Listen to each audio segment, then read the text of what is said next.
எனக்கு அன்பான சகோதர சகோதரிகளுக்கு என் அன்பின் நல்வாழ்த்துக்கள். இன்று நாம் தியானிக்கும்படியாக தேவன் அருளும் வசனம் 2 கொரிந்தியர் 6:2. அனுக்கிரக காலத்திலே நான் உனக்கு செவி கொடுத்து இரட்சண்ய நாளிலே உனக்கு உதவி செய்தேன் என்று சொல்லியிருக்கிறாரே. இதோ இப்பொழுதே அனுக்கிரக காலம், இப்பொழுதே இரட்சண்ய நாள். ஆமென்.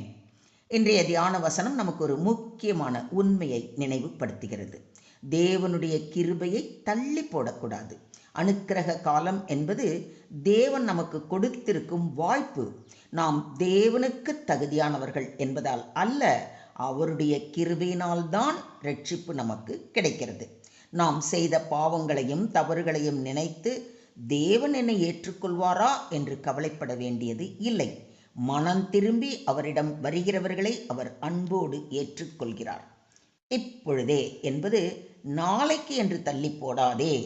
நம்மிடம் நாளை இருக்கிறது என்று யாராலும் உறுதியாக சொல்ல முடியாது. ஆகவே பிறகு ஜெபிப்பேன், பிறகு தேவனை தேடுவேன், பிறகு மனம் திரும்புவேன் என்று தாமதிக்காமல் இன்றே இந்த நிமிடமே கர்த்தரிடம் வர வேண்டும்.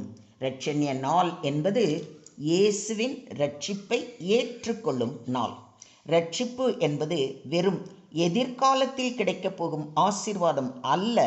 கிறிஸ்துவை விசுவாசித்து அவரிடம் நம்மை ஒப்பு கொடுக்கும் போதே தேவனோடு புதிய வாழ்க்கையை தொடங்குகிறோம்.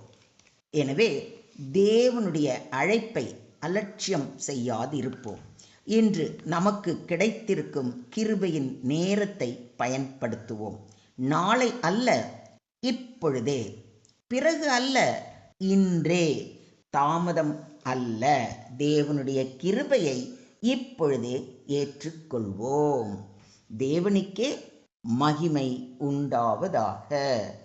ஆமென்.